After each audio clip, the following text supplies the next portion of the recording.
खुलुमबाय बेयो बड'लेण्ड इंखं टेलिभिजन दिनै 18 जुलाइ 2022 समबारखालि सानसेनि बरादखौ नोंथांमोननि खाथियाव लाबोदों आं सदानन्द दैमारिया।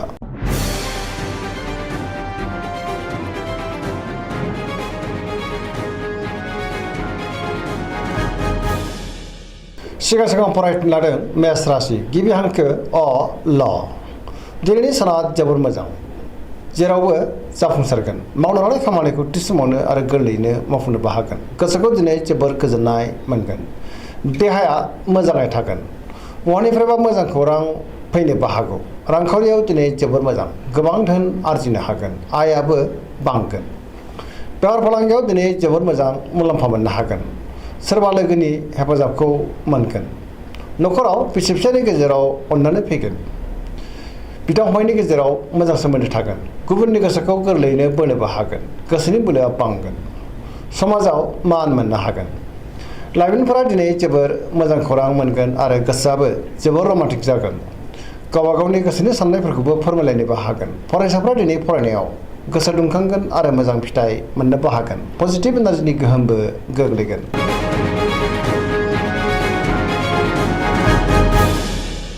वृष राशि गिबि हांखो इ उ ब। दिनैनि साना जोबोर मोजां, मोनफ्रोमबो बिथिङावनो जाफुंसारनो हागोन।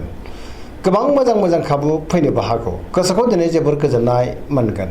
गोसोनि बोलोआबो बांगोन। मावनो लानाय खामानिखौ थि समावनो आरो गोरलैयैनो मावफुंनोबो हागोन। सिगांनि बबेबा आद्रा खामानियाबो दिनै मावफुंजागोन। समाजाव मान मोनगोन। रांखावरियाव दिनै जोबोर मोजां, गोबां धोन आरजिनो हागोन। बेफार फालांगियावबो दिनै जोबोर मोजां मुलाम्फा मोननो हागोन। आयाबो बांगोन। न'खराव दिनै बिसि फिसायनि गेजेराव अननानै फैगोन। बिदा फंबायजों मोजां सोमोन्दो थागोन। बिमा बिफानि अननाय आरो बोरखौ मोनगोन। देहाया मोजाङै थागोन, अब्लाबो नाथाय जानाय लोंनायाव सांग्रां जानांगोन। गुबुननि हेफाजाबखौ मोननो हागोन। जायखि खामानि मावा मानो मोनफ्रोमबो खामानिखौनो दिनै गोरलैयैनो मावफुंनो हागोन। लोगोफोरनि अनसायनायखौबो मोननो हागोन। गोसोनि साननायफ्रा मोगथाङाव दिनै जाफुंगोन। पजिटिभ एनार्जिनि गोहोमबो गोग्लैगोन।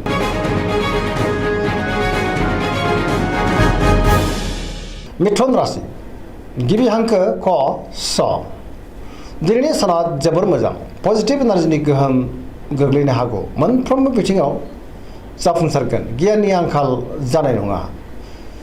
गोथों आरो गोग्गो साननो रोंगोन। पजिटिभ साननो फैगोन। गोसोखौ दिनै जोबोर गोजोननायबो मोनगोन। गोसोआ जोबोर खुसि जागोन। देहाया मोजाङै थागोन। रांखावरियाव मोजां। बेफार फालांगियावबो दिनै जोबोर मोजां होनजायो। न'खरावबो अननानै फैगोन। समाजाव दिनै गोबां मान मोननो हागोन। गोसोनि बोलोआ बांगोन। मावनो लानाय खामानिखौ थि समावनो आरो गोरलैयैनो मावफुंनोबो हागोन। सोरबा लोगोनिफ्राय थोजासे हेफाजाबखौबो मोननो हागोन। गुबुनजों मोजां सोमोन्दो लाखिनोबो रोंगोन। लाइमोनफोरनि गोसोआ दिनै जोबोर रमान्टिक जागोन आरो गावबा गावनि गोसोनि साननायफोरखौबो फोरमायलायनोबो हागोन।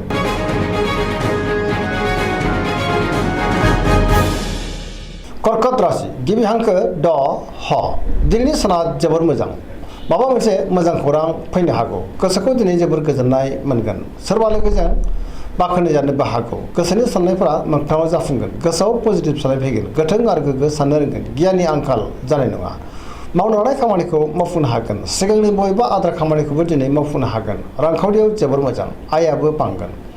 बेफार फालांगियाव दिनै जोबोर मोजां मुलाम्फा मोनगोन। न'खराव अननानै फैगोन। समाजाव लोगो लेवा बांनो हागौ। देहाया मोजाङै थागोन, अब्लाबो नाथाय जानाय लोंनायाव सांग्रां जानांगोन। गुबुननि हेफाजाबखौबो मोननो हागोन।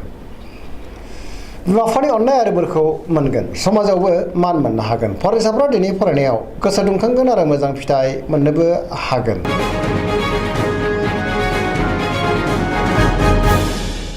सिंह राशि गिबि हांखो म ट।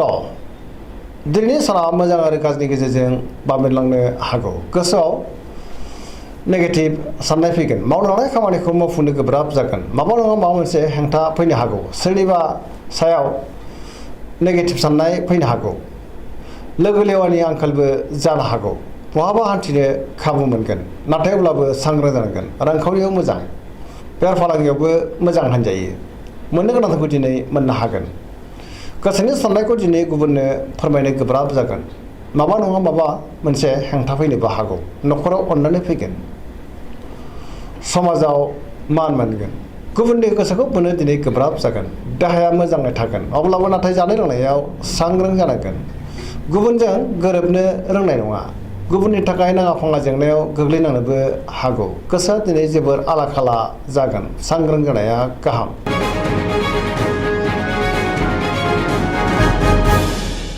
कन्या राशि गिबि हांखो प ट।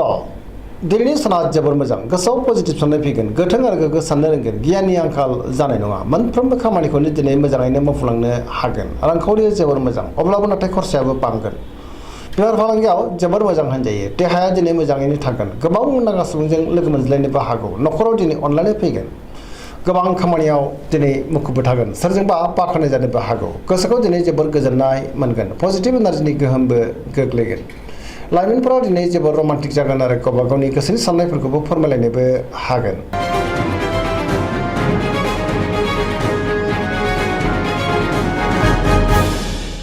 तुला राशि गिबि हांखो र ट।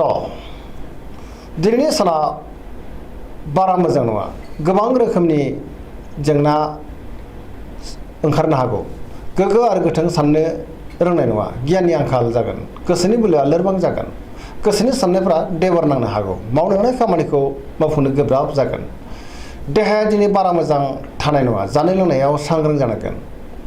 रांखावरियाव मोजां। मोननो गोनांखौ मोननो हागोन।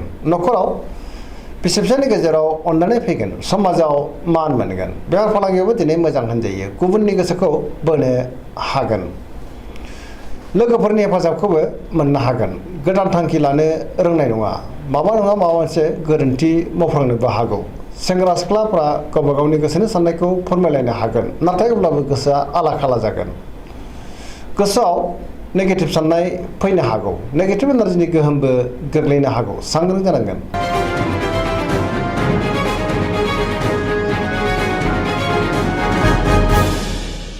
वृश्चिक राशि गिबि हांखो न स।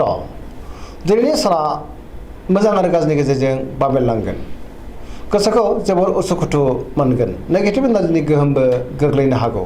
सांग्रां जानाया गाहाम। समाजाव लोगो लेवा बांगोन। सोरबा गोजाम लोगोजों बहाबा लोगो मोनज्लायनो हागौ। गोसोआव नेगेटिभ साननाय फैगोन। मावनो हानाय खामानिखौ थि समावनो मावफुंनो गोब्राब जागोन। गुबुननिफ्राय हेफाजाब लानांगोन। गोसोनि साननाया देबार नांनो हागौ।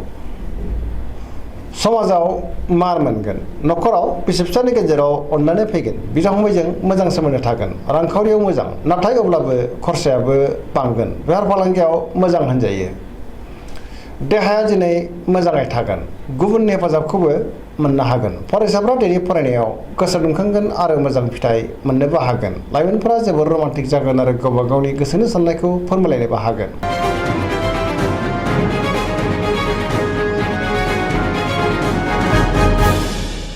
धनु राशि गिबि हांखो ध फ भ। दिनैनि साना मोजां आरो गाज्रिनि गेजेरजों बाबेनलांगोन। गोसोआव बेले बेजे साननाय फैगोन। गोथों आरो गोग्गो साननो रोंनाय नङा। गियाननि आंखाल जानो हागौ। मावनो लानाय खामानिखौ थि समावनो आरो गोरलैयैनो मावफुंनो गोब्राब जागोन। माबा नङा माबा मोनसे हेंथा फैनो हागौ। गोसोनि साननायफोरा देबार नांगोन। रांखावरियाव मोजां, अब्लाबो नाथाय खरसायाबो बांगोन। मोननो गोनांखौबो मोननो हागोन। बेफार फालांगियाव मोजां होनजायो। गुबुनजों मोजां सोमोन्दो लाखिनो गोब्राब जागोन। सोरजोंबा रायखोमा जानोबो हागौ। बहाबा हान्थियोब्ला लामा सामायाव सांग्रां जानांगोन। देहाया दिनै मोजाङै थागोन।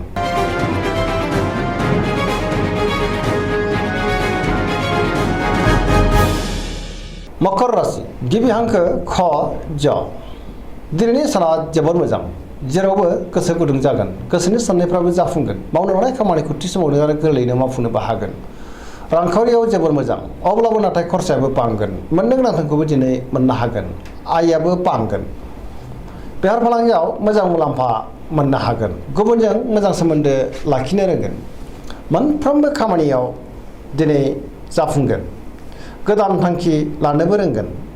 न'खराव बिसि फिसायनि गेजेराव अनलायनाय फैगोन। बिदा फंबायजों मोजां सोमोन्दो थागोन आरो बिसोरनि हेफाजाबखौ मोननो हागोन। सेंग्रा सिख्लाफ्रा गावबा गावनि गोसोनि साननायखौ फोरमायलायनो हागोन आरो गोसोआ दिनै जोबोर रमान्टिकबो जागोन। फरायसाफ्राबो फरायनायाव गोसो दुंखांगोन आरो मोजां फिथाइ मोननोबो हागोन।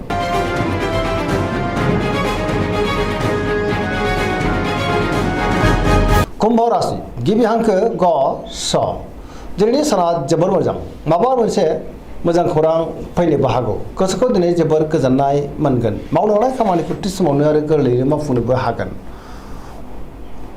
बहानिफ्रायबा मोजां खौरां फैनो हागौ समाजाव मान मोनगोन गोबां मुंदांखा सुबुंजों लोगो मोनज्लायनो हागौ रांखावरियाव दिनै जोबोर मोजां गोबां धोन आरजिनो हागोन अब्लाबो नाथाय खरसायाबो बांगोन बेफार फालांगियाव जोबोर मोजां मुलाम्फा मोननो हागोन गोबां रोखोमनि मोजां खौरां फैनोबो हागौ न'खराव अननानै फैगोन गुबुननि हेफाजाबखौबो दिनै मोननो हागोन बिमा बिफानि अननाय आरिफोरखौ मोनगोन बहाबा हान्थियोब्ला दिनै जोबोर मोजां आरो मोजाङैनो हान्थिनोबो हागोन पजिटिभ एनार्जिनि गोहोमबो गोग्लैगोन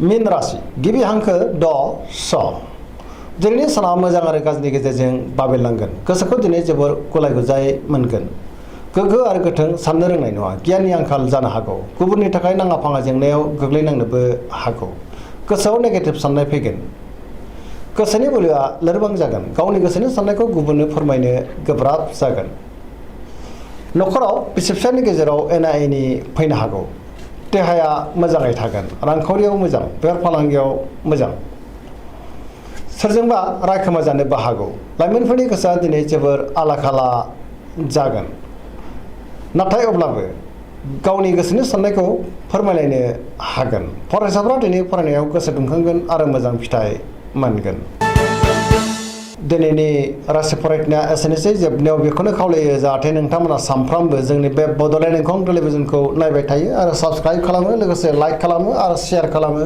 एसेनोसै गोजोन्थों